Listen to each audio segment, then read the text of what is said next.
Right now, it feels like the narrative for the 2026 draft class is that this class is going to suck. You don't really want those 26 draft picks, and people are telling you to trade them right now because there's nobody that's going to be worth value in 2026, so it's better to just get out of the class entirely. Now, I don't necessarily agree with that statement, but I'm not here today to tell you guys whether or not the class is going to be good or whether or not it's going to be bad or whatever. I think it's a little bit dangerous to do that in August the year before. So let's just talk about today some players that I'm going to be watching during the 2025 college football season that I think can be contributors for 2026 Dynasty rookie drafts and those Dynasty fantasy football teams in the future. Now, as always, if this is your first time at the channel, make sure you hit the subscribe button. But without wasting any more time, let's just hop into these prospects. Now, the first player I'm going to talk about today is going to be a quarterback. And when we look at the quarterback position as a whole in 2026, I do think it's stronger than 2025.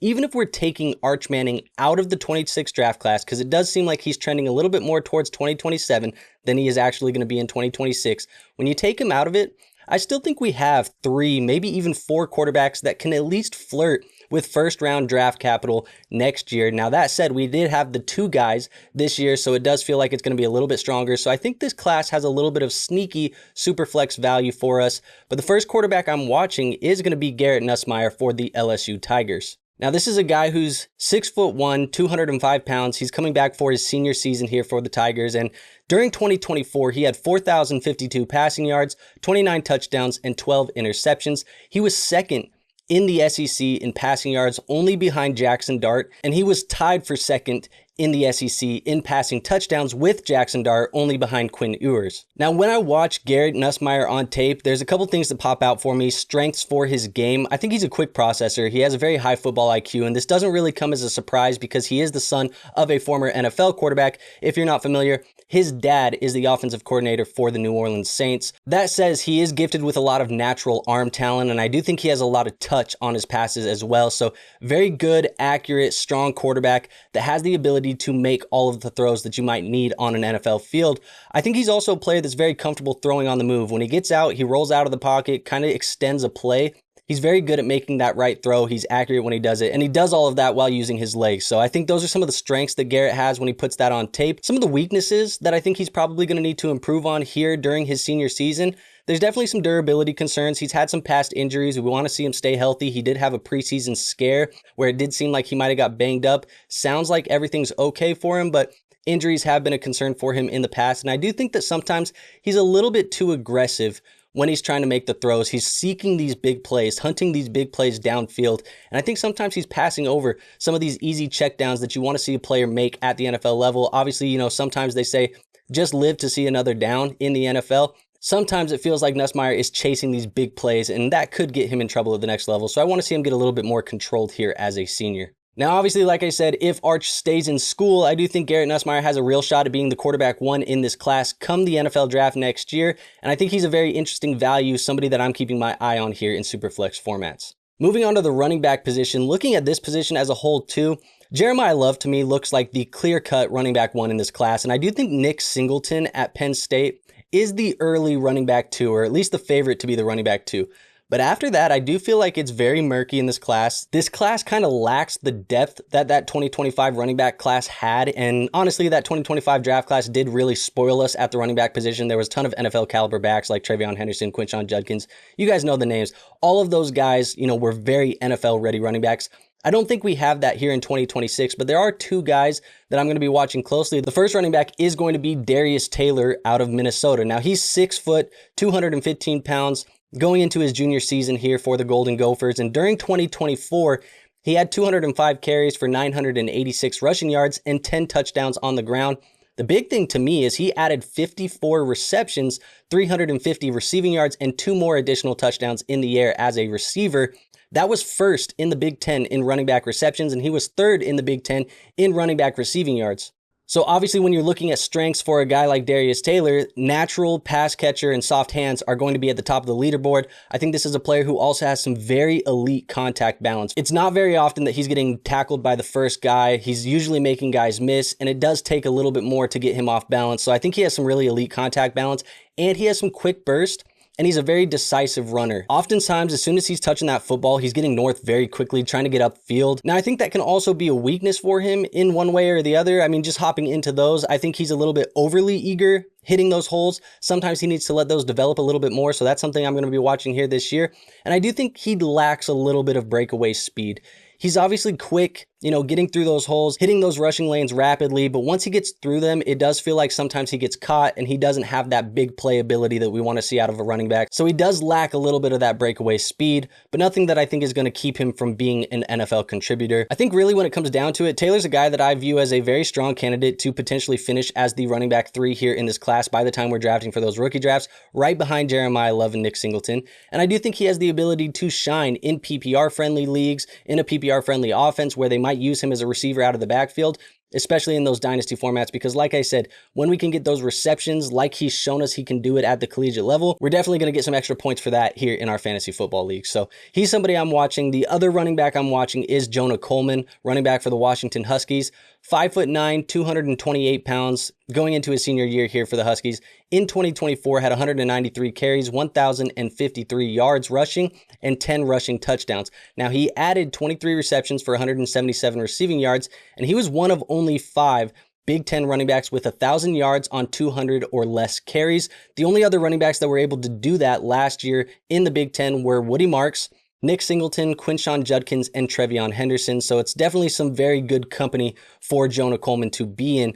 As far as strengths go, this is an elite ball security type of guy. He only has 1 fumble on 396 career touches. So that's a guy that, you're going to give the workload to, and you can trust that he's never going to give up the football. So that's somebody that I'm definitely, very comfortable giving the football with if I'm an NFL team in my NFL offense. Now, he's a very physical runner as well, kind of a bowling ball type of guy, will fall forward, fight for extra yards, always trying to, get you that extra first down, that extra couple of yards to keep your offense humming and running. That's the kind of guy that Jonah Coleman is going to be. And I think he has some sneaky agility as well. Like I said, a little bit more of a power back bowling ball type of guy, but he's sneaky when it comes down to it. He has some short area wiggle that I think makes the first guy miss from time to time. And he's a player that I think can make some extra yards happen just from that elusiveness that he has in that short area space. And he's going to get some extra yards because of that, making that first defender miss. Now, when I'm looking at some weaknesses for Jonah Coleman, I think this is a player who kind of just like Darius Taylor is limited when it comes to the long speed. I think he gets caught from behind far too often than I would like. It does limit his upside as a big play type of guy at the next level. You're not going to see him break away a 60, 70, 80-yard run like we've seen guys like Saquon, Jahmyr Gibbs, and those players do before. That's not the type of guy that Jonah Coleman is. And I do think he's a player that needs some improvement in pass protection. So that is likely something that we need to see improve going into his senior year here, because if he doesn't improve in pass protection, that could get him off of the football field. And obviously we want to see him on the football field as much as possible because we don't want him coming off for better pass protectors. Ultimately, I do think this is a guy who has 3-down potential if he can figure out the pass protection. That's going to be the big what if for me here in 2025. But this is also a player that I could see going into that James Conner type of mold where he kind of is just a little bit more fundamentally sound, a little bit more efficient than he is an athlete, and it does keep him, a very reliable option for an NFL team. Now let's look at a couple of the wide receivers. In this class, for me, it's very wide open. There's not a clear wide receiver one yet. There's maybe a favorite right now or an early favorite for some people, but I think if you asked a bunch of people who's the best wide receiver in this class, there would be some different names thrown around. So it's very wide open for me. The production is very thin at the top of the class, but I do think that there is room for breakouts in this wide receiver class, and if there was, that would be the biggest way that this class could see some increased value going into 2026. So this is going to be a key part of the class for us. The wide receivers and how they break out, how they develop here in 2025, that's going to be key for this class's outlook. Now, the main guy that I'm going to be watching in this wide receiver class is going to be Jordyn Tyson, wide receiver out of Arizona State. 6'2", 200 pounds going into his junior year there. In 2024, had 75 catches for 1,101 yards and 10 touchdowns. He finished 5th in the Big 12 in receiving yards, only behind Teteroa McMillan, Travis Hunter, Jalen Knoll, and Jaden Higgins, obviously who are all NFL caliber wide receivers now. And he was one of only 2 wide receivers in the Big 12 to finish with 1,000 yards and double-digit touchdowns. Tyson is a smooth separator on tape. I think he's consistently winning, no matter the route that he's running. He feels like he's always winning it. Love what he puts on tape when it comes to that. I think he has some really good yak ability, and a lot of that is because he's very elusive when he gets into open space and into the open field, making guys miss, kind of turning into a wide receiver that acts as if he's a running back once he gets the football in his hands. And speaking of his hands, this is a player who has very sticky hands. It seems like he catches everything that gets thrown his way. He has a former basketball background, so that probably helps with this as well. But in traffic, anything that's even remotely catchable, he's coming down with. Now, when it comes to a little bit of the weaknesses and things that I'm watching or concerned about, obviously durability for me is going to be a concern because he does have a very questionable medical history. He's missed time at the college level, and I do think he's a player that we need to see him stay healthy because if he can, he has the true ability to become the wide receiver one in this class, in my opinion. I also think this is a player that can struggle a little bit when he gets with those physical press type of cornerbacks. He's a little bit leaner, a little bit slim, so it does seem like it shows up on tape when he gets, a cornerback that's a little bit more physical with him off of the line of scrimmage. Now, like I said, a lot of what I'm looking at this year is just, can he stay healthy? Can he continue building upon what I've been seeing? Because what I've seen on tape is a very, very talented wide receiver, and I do think he's my very early wide receiver one candidate in this class.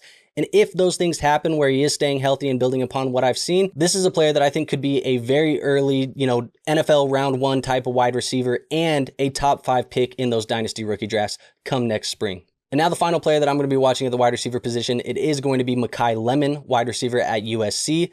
5'11", 195 pounds going into his junior season. In 2024, he had 52 catches for 764 yards, 3 receiving touchdowns there. It was 11th in the Big Ten in receiving yards. Obviously, that's not spectacular, when you're looking at, finishing 11th in the Big Ten. At the end of the day, though, the target share should increase going into 2025 because we've seen Zachariah Branch, who was a wide receiver there at USC, transfer to Georgia, and that offense should get consolidated a little bit to Makai Lemon and Jacoby Lane. Now, when it comes to the things that I like that Lemon does on tape, I think he's a very smart, a very crafty, savvy type of route runner. He definitely exploits zone coverage. He's always finding the soft spot in zones and giving his quarterback nice windows to throw the football into. So he's very quarterback friendly for his team. I think he has excellent feel for coverage. He's also very explosive off of the line of scrimmage. He accelerates very fast, and I think he catches DBs off guards at times. So he's somebody that I think can win very often as a route runner. Weaknesses, he's a little bit limited, I think, with potential outside snaps at the next level. The size is a little bit smaller. I think he may be kind of pushed into a slot role, which obviously isn't bad. We've seen that happen, in the NFL where guys become slot-only wide receivers, and you can still be very fantasy football relevant, but I don't think he's going to be playing much on the outside just due to his size. And I do think that the effort that he shows as a run blocker at times is very inconsistent. I think he can even get borderline lazy as a blocker if the play gets a little bit away from him. And obviously coaches aren't going to love that, especially if you're playing for like a Dan Campbell type who wants to see his wide receivers block. When you're doing that on tape, some coaches may take offense to that and not give you playing time because of it. So that's something I want to see a little bit better of, improving as a run blocker, trying a little bit harder. If you're not good at it, that's one thing. If you're not trying at it, that's another thing. So that's one thing I'd like to see him do a little bit more, but that's maybe more NFL than it is fantasy related. At the end of the day, though, I do think this is a very technically sound, very fundamental, ready to contribute, pro-level type of wide receiver that could find his way rising into round one of the NFL draft if he takes a solid step forward here at USC this year. And I do think he's one of those players that could break out here in 2025 and find his way into the first rounds of our Dynasty rookie drafts come next spring. Now, as always, if you guys are a Nerd Herd member over on dynastynerds.com, you can watch these players in the film room. Right now, we have film, all 22 film that is, for Garrett Nussmeier, Jonah Coleman, and Jordyn Tyson. I'm sure sooner rather than later, we're also going to be getting that all 22 film put in there for guys like Darius Taylor and Makai Lemon, like I talked about in today's video. So if you heard some names today that you're a little bit interested in, you want to go watch them on film, like I said, dynastynerds.com, become a Nerd Herd member, and go check out that film room because we got that all 22 tape for them right there for you to watch. But all right, that's all I have for you guys today. If you like this type of content, maybe more 2026 rookie analysis can be on the horizon. Let me know in the comments down below. Hit the like button, hit the subscribe button, do all of that good stuff. You guys know what to do. I'll see you on the next one. Till then, peace out.